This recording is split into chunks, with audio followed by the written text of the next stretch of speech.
نشوف مباراة سنة 1884 زمان، قبل الانجن، قبل التقدم، قبل الحضارة. المباراة دي ما بين ألكسندر هوفمان ضد ألكسندر بيتروف، وبدأت المباراة ولعب هوفمان E4 E5 نايت على F3 هتبدأ يا بيتروف، نايت على C6 بيشوب C4 بيشوب C5 C3.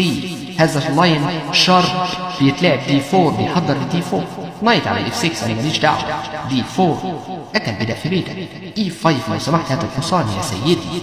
وهنا البيست موف انك تلعب D5 ولكن ولعب تاني افضل نقله على الانجن وهي نقله سيئه نايت على E4. قال له بيشوب على D5 لو سمحت هات حصانك. حصانك ما بيرجعش هنا ولا هنا ولا ينفع يجي هنا علشان هيتاكل الحصان والفيل، ولا ينفع يجي هنا ولا هنا ولا هنا. لذلك العب F5 ولو اكلت بالمرور ترجع بالحصان.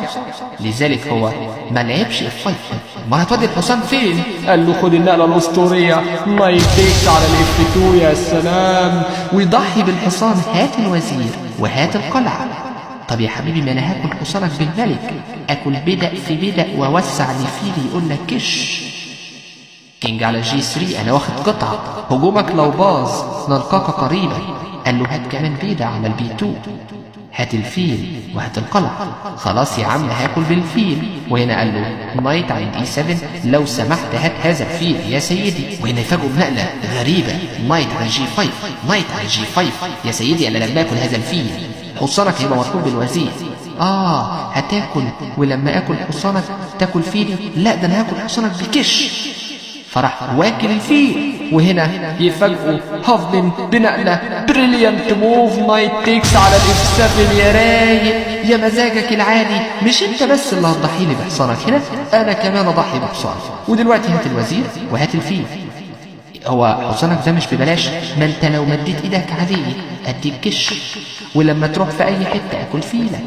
يا سلام على الحسابات الجميله. فبعد ما ضحى بالحصان دلوقتي انا عايز وزيرك وعايز فيلك. يفاجئوا بيتروف بنقله هي السوبر دوبر بريليانت موف تبيت. يا سلام على احلى تبيت شفته في حياتي.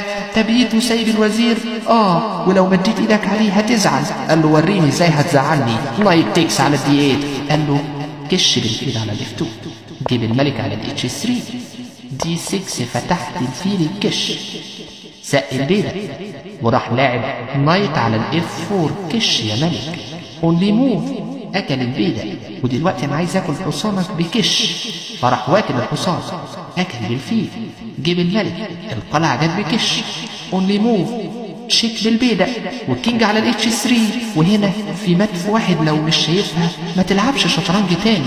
وقف الفيديو حاول تجيب مات في واحد بس، كش مات للاسم. وقف؟